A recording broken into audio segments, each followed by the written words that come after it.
Hello, Miss Gray. All right, Mr. Grimmett. You alright? Are you ready for this podcast then? Oh yeah, almost. But it's been so long since I've read Stave 2. I'm gonna have to reread it quickly. Really? Yeah, I can't remember everything. There's so much in it. I can remember everything. I remember all. I'm the master of this book. I never forget anything. Like even from a young age, I've just known this book like the back of my hand. What? Even when you're at school? Yeah, I've always been clever. Oh well, you're cleverer than me. I'll be back in a minute. Oh well, see you later then.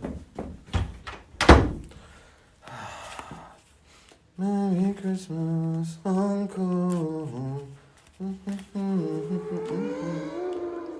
What the hell are you? I am the ghost of Christmas past.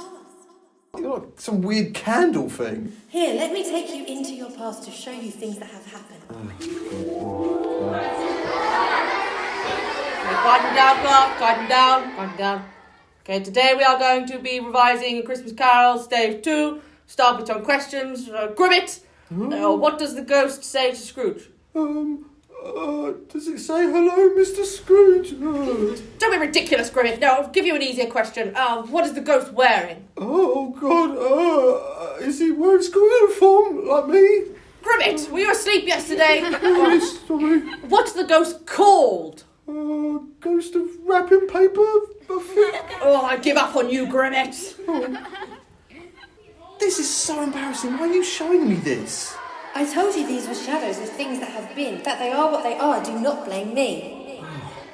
If only there was some kind of podcast that younger me could listen to so that it could become the future fountain of knowledge that I am today.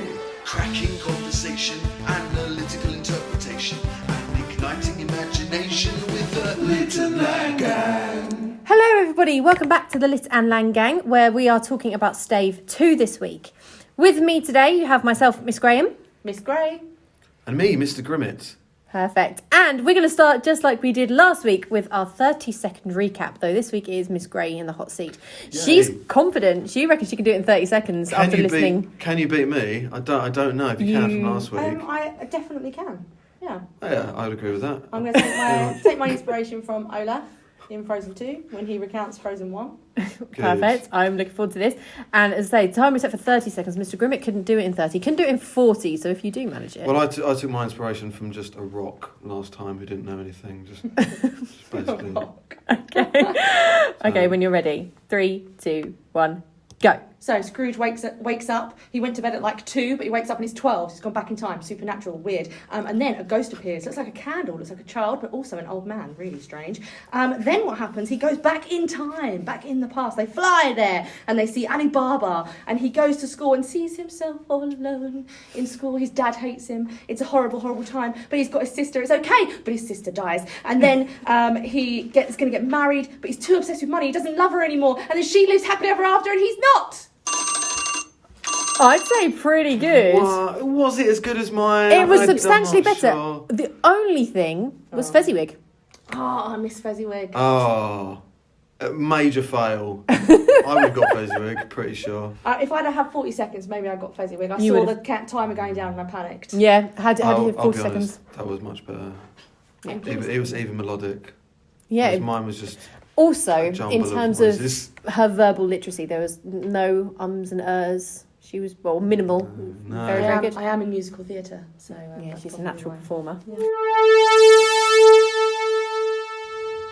Okay, so we're going to start by talking about Scrooge and his acquaintances, and I suppose beginning with how does Scrooge change in this, Dave? I thought we had a jingle for this. Miss Batiste isn't here. Oh, Scrooge and friends. there we go, lovely. Yeah, that's nice. Good. Yeah, I find Stave 2 quite interesting in terms of novel, because it seems like he changes immediately, which he kind of does, because he's really upset as soon as he goes back in the past. But he seems fairly unwilling to change long term. I think it's a short term change in this Stave. It's not a forever change. It's just a short term change when he's upset initially by what he sees. Well, the second he appears at his school, he starts crying, doesn't he? What is that upon your cheek? But does he accept that he's crying straight away? He denies it, doesn't he? I think he does. Yeah, he says nothing, and but the ghost realizes. And why do we think that when he just sees where he's growing up, why does that make him cry? It's that heartfelt thing, isn't it? It's your youth, it's your innocence. I imagine it's emotive for him to see a place where he was happy. Yes. Or possibly unhappy sometimes. Yeah, unhappy at times. So there is a too. mix to it, isn't it? Because when he Just sees the innocence, kids Yeah. and stuff, he's really excited and he talks about Alibaba and bits and pieces. And then you see him and the happy memories he's talking about somewhat juxtapose the memory we see, because we see him as a solitary child neglected by his friends. I think, in a way, the idea of that oyster and the pearls just come to mind a little bit with, how he's described at the beginning. Mm-hmm. He's almost like there is that good inside him. He's almost like seeing it and witnessing it. And I feel like he cherishes that a little bit on some level. But after that, what do we see? What really makes him upset and actually sob kind of uncontrollably is that he sees himself by himself alone, doesn't he? Yeah, and we will talk about the family being an important theme of this chapter. And at the beginning, he doesn't really have family because father's awful and doesn't let him come home for Christmas. And it's not until little Fan comes in and it's like, father's so changed, and she takes him home, that we see some sort of semblance of family in Scrooge. Yeah, that hint that father has changed, that he used to be. Well, Dickens had quite a tense relationship with his own father, didn't he? So obviously, we know famously father was imprisoned for debt, but wasn't his father famously bad with money all of his life? And Dickens was very much having to support him, and I think there was a really fraught relationship between him and his dad, which somewhat comes through with this seemingly cruel father figure. Yeah, absolutely. Yeah, you can assume that he's using some of his own experiences within there. And I think because the Ghost of Christmas Past is described as looking like a child, but not so like a child, as like an old man. And you've got that really strange sort of juxtapositional simile where he's talking about being a child and an old man. And I think it's showing almost the pearl inside Scrooge as when he was a young child and when he had that goodness and when he had that chance for goodness. And perhaps his father stifled that. Or perhaps it was the choices that he made that stifled that. I think it's probably a combination of both. But certainly the negative experiences that he had when he was a child, when he was that innocent sort of person, has changed him into who he is now and built him into who he is now. And I think that's what the Ghost of Christmas Past is showing us. Is just showing us that that within us, we've all got within us that child that was neglected or was alone or was upset or was happy. And the images that the Ghost of Christmas Past shows Scrooge, and by extension us, are all really very sympathetic images. So we see him alone in a school, we see him with his sister, and that's a bittersweet memory, isn't it? It's interesting. I always think, why does Charles Dickens show the past straight away, and why does he make us feel sympathetic straight away? Personally, I think it's because if you carried on this guy to be really evil in the second Stave, we almost switch off a little bit. It's like this story doesn't really have a protagonist until Stave 2. That's when we find our protagonist. When he becomes broken, he becomes like any protagonist in any other story. He's likeable. He becomes likeable. He's human. I think it's quite shocking as a reader, actually, when you see that, when you see the tear, and when you hear about him alone in the school by himself, and you picture this poor child completely by themselves alone at Christmas, and it is quite shocking as a reader in the contrast to how we've been set up to really hate him in the first stage, and all of a sudden you think, oh, I might have judged him too soon. Well, I'm just looking at my little quotations list where it says a lonely boy, so that's interesting because, as I say, we were talking about him being lonely in Stave 1 and saying, no, he's not lonely, he wants to be like this. But in Stave 2, he was lonely, and he's reading near a feeble fire. So that symbol of Christmas spirit, but it's feeble. I think people become used to being lonely, and it's what he knows and understands. Don't ask me how I know that.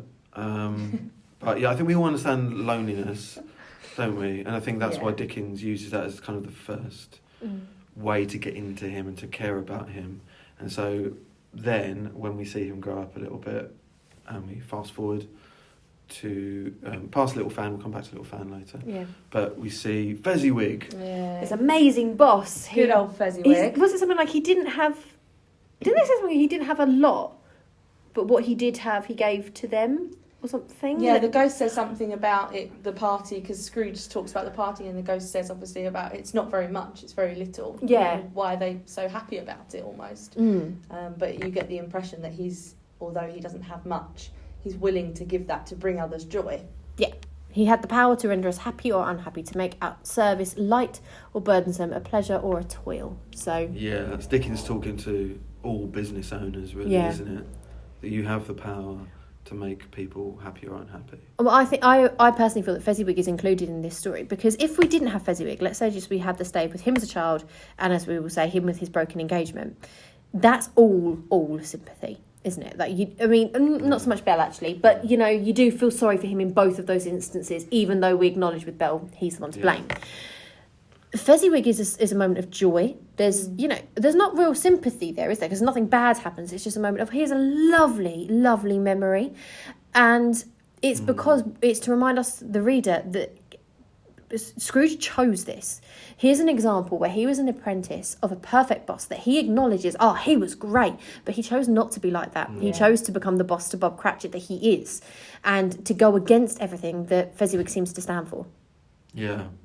Yeah, he's forgotten what he should have learned and taken on board when he was an apprentice. If you have an apprentice, you expect them to kind of become like they are. When we're training teachers, we train them to be like us, and I'm sure Fezziwig was hoping to train Scrooge to be like him, and actually he's gone almost polar opposite to Fezziwig, and it's not until after he's reflected back on Fezziwig and remembered it, he says he should have liked to have spoken to Bob Cratchit. He wants to speak to him, and he almost he does realise straight away that he's not been a good boss, but it's taken this journey to the past and seeing the shadows of the past for him to be able to realise that he's been a terrible boss to Bob. Yeah, he's been awful. I love that. I think it makes it tragic that he could have been Fezziwig, but I think just that, I think I said it last week, is the act of redemption and the ability, just the want to be better and to just go back and just be kind to somebody, I just think is really beautiful. I think I that's really important like in this part of the Stave as well, because as you said, otherwise we carry on hating him. The Yeah. fact that actually he acknowledges in this second Stave that actually I would quite like to go and speak to Bob right now, someone who we can see is treated very badly. We as a reader start to warm to Scrooge perhaps a little bit. Yes. More than we have obviously previously. Yes, in contrast to how we felt cold towards him at the beginning, with all his Definitely. frozen features. But does some of that coldness come through with the interaction with Belle? Yes. Because that's cold, and we maybe see the coldness creep into Scrooge there, because Belle, his fiancée, when they split, he doesn't fight for her. No. It's not like he's desperately like, look, I'll change, I'll do anything, like don't do this. He's just... No, she's just like, I can't even remember what he says. We've got to break up.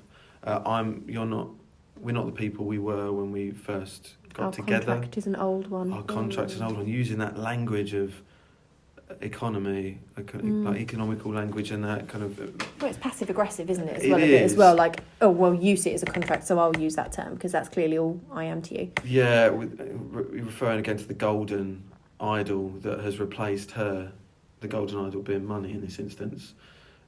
She feels his love has become for money, or his lust. And in many senses, it's really dangerous because I know you were talking about this, weren't you, Miss Gray, saying that that interaction with Belle teaches us the danger of money and greed, Yes. and the obsession with it. Look what you will risk. You will risk real, genuine, true relationships and affection and family and love and all these things that Dickens seems to hold quite dear. Yeah. It's the question between, can money make you happy? Do you need money to make you happy? And what Dickens is saying is, if you have too much money, actually you'll go the other way. You won't have any happiness at all. That's right. But Whereas if you use the money you do have for good, then you will have happiness, essentially, is what he's trying to say. If we think of someone... I mean, I was talking with my Year 10s today, actually, about Fred and about whether he was rich, or whether he had lots of money or a little bit of money or no money.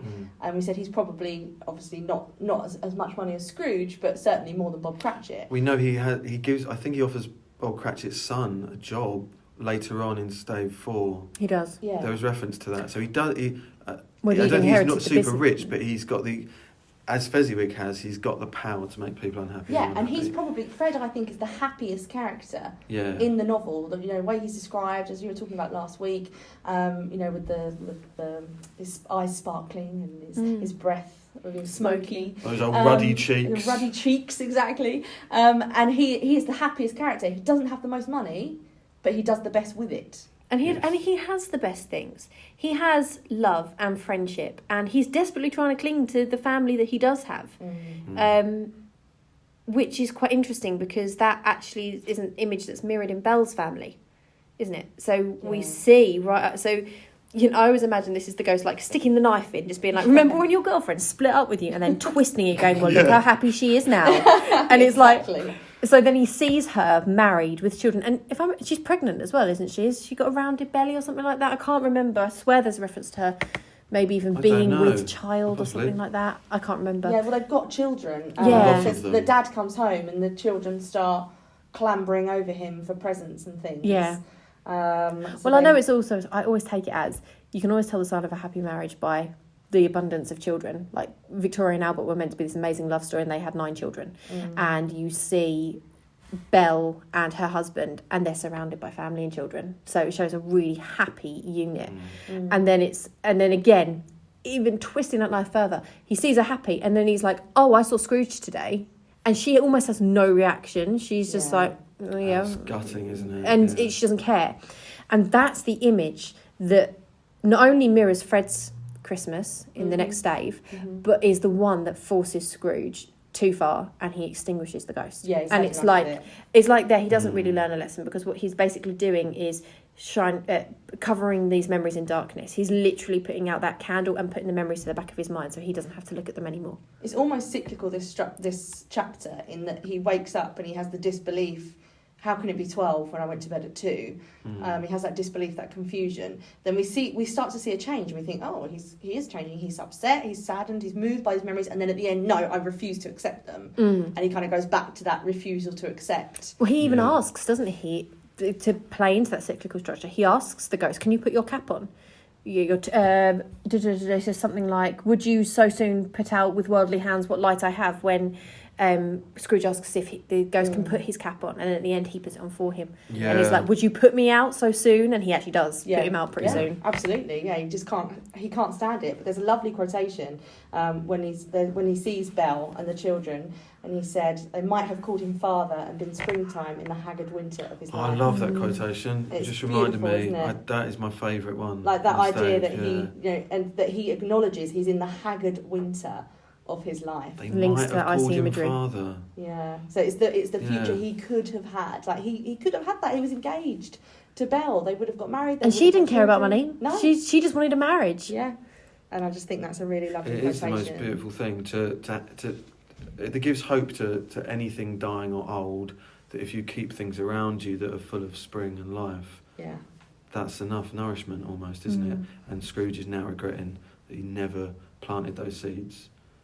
And then we I have love We have Belle, her family, mirrors Fred's family, which kind of brings us on to Fred and little Fan. And we said we'd come back to her at the end because poor little Fan, she's like such a tiny moment, but a huge moment of his life. We only see her for a second as a little child, and that's almost like that's how Scrooge remembers her. That's how she's emblazoned in his memory. He's the ray of light or hope in the dark world that he's forged for himself. Isn't her description so similar to Fred? Because obviously she's Fred's mum, so like she's warm and positive and happy, just like her son will be. And I always imagine the reason that Scrooge can't go to Fred and can't spend time with Fred and pushes him so far away is because actually Fred is such a reminder of his sister and it's too painful. Yeah, I think it is. I think he reminds him of her. And you can tell in the dialogue in the Stave, she addresses him as her dear, dear brother. They obviously have a very close relationship, and it makes you wonder about young Scrooge. He can't have been a miser at that age. He can't. But she wouldn't Something love him to and care like for him. about him, isn't there? Must have been. There must have been something for her to be. They've obviously clearly got a very close relationship, despite the fact that he's away a lot of the time at this school. Yeah, and then there's that phrase, because that moment is quite happy, and then we find out she's died, don't we? And that she died a woman. Now, I've always read that as she's died in childbirth. I assume that as well. Which maybe even, it's not only that Fred reminds him a fan, but He maybe is he the even reason. blames Mhm. Fred for the reason his sister died. Yeah, I've always Oh, really? I interpreted it didn't- in that okay. manner. That's what I've always thought. When he said she died a woman, she's grown, Oh, you she's right, okay. a mother. And you become a woman Yeah. after giving birth, I suppose, in that day Yeah. and age. Makes us both girls still. Because the ghost says, yeah, I'll take that. The ghost says, she died a woman, said the ghost, and I had, as I think, children. And then obviously Scrooge has one child. So the fact that the ghost puts those two things together, I've always interpreted That's it what I've thought. in that manner. And again, it does reinforce the argument that Scrooge can't bear to spend time with Fred because it's too much of a painful reminder. And as you say, possibly blamed him. Yeah. So sad. Wow. What a sombre ending to this section, guys.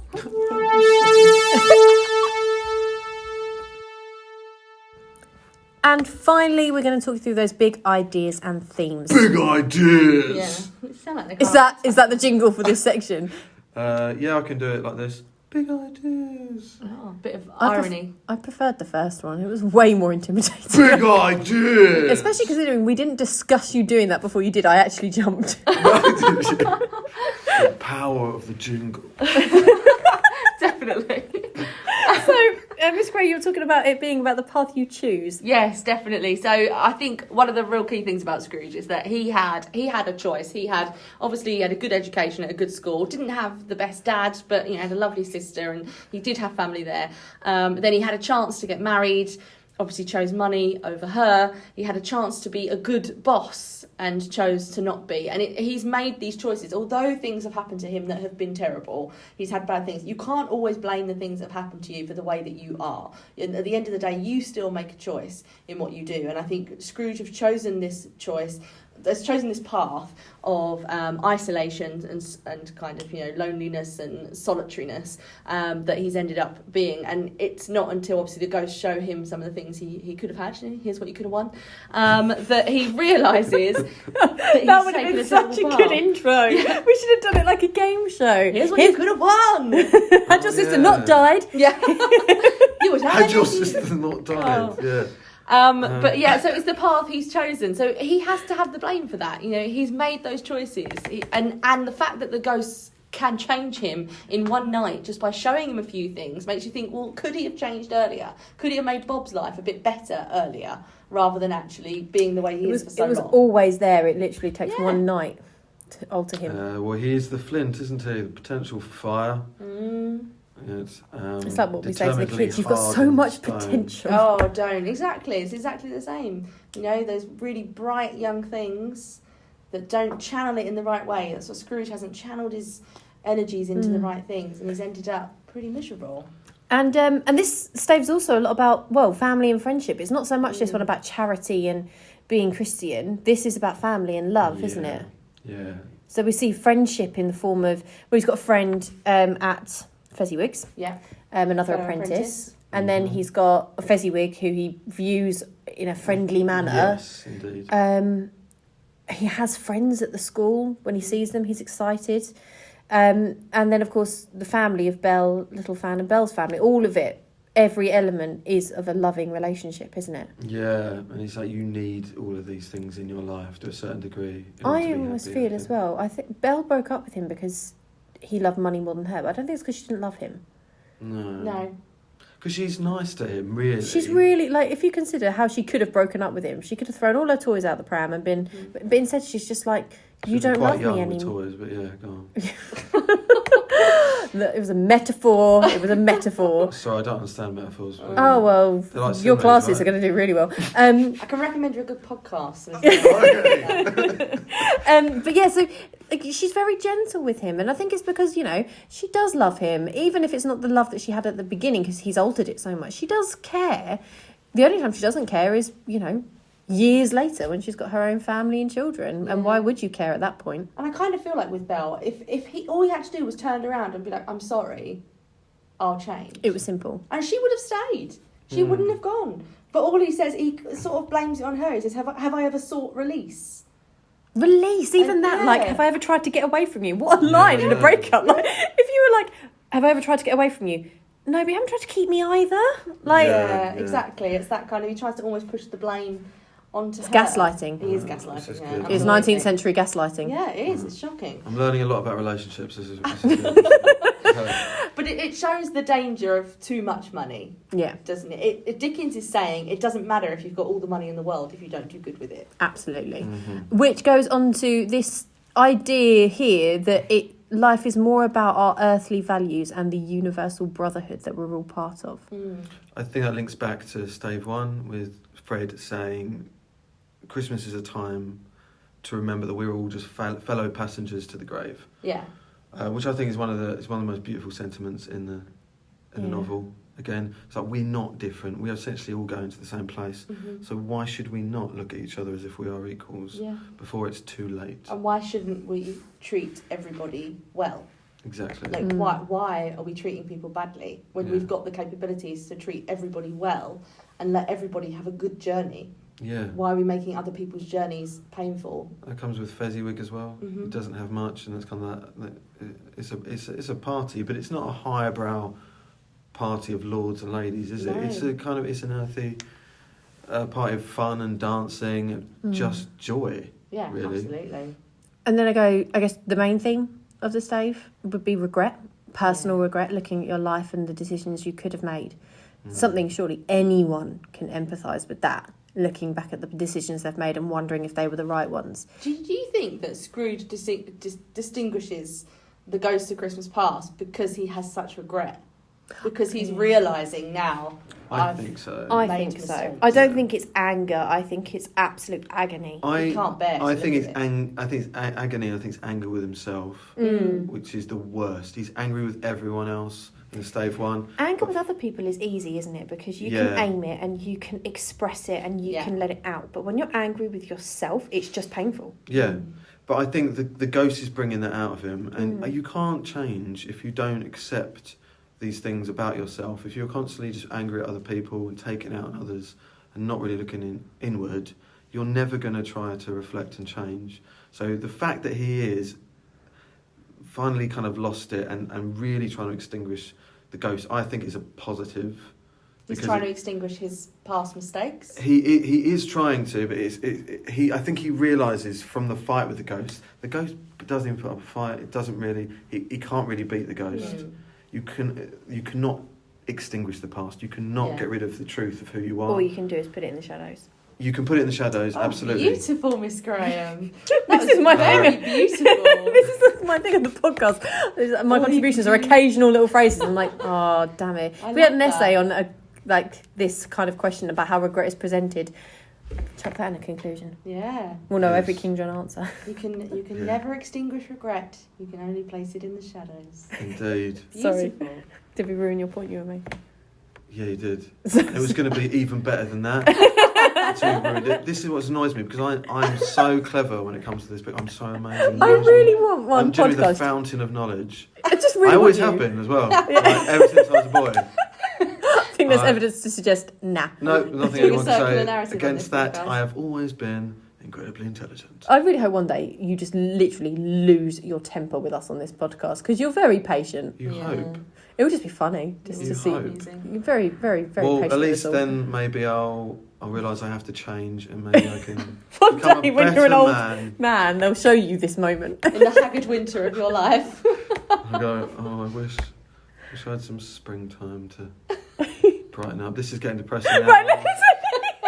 Anyway. Okay, thank you so much for listening, everybody. Next week we will be looking at Stave 3 and the Ghost of Christmas Present, and we will look forward to seeing you then. Bye, guys. Bye. Bye. Little Night Gang.